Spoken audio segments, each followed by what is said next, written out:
ఏపీలో సంచలనంగా మారిన గాదె సాయికృష్ణ అదృశ్యం కేసులో పోలీసులు దర్యాప్తును ముమ్మరం చేశారు. విజయవాడ కృష్ణలంక స్వర్గపురి పరిసరాల్లో సీసీ ఫుటేజ్ను పరిశీలించారు.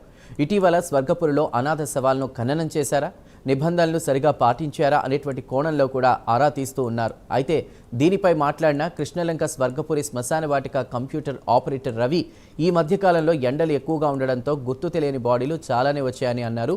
గత నెల 23-24 తేదీల్లో మొత్తం 4 అన్నోన్ బాడీలు కూడా వచ్చాయని తెలిపారు. ఆ బాడీలను విజయవాడ మున్సిపల్ కార్పొరేషన్ వెహికల్ ద్వారా తీసుకొస్తారని, ఒక డ్రైవర్ 4 సిబ్బంది వెంట ఉంటారని కూడా తెలిపారు.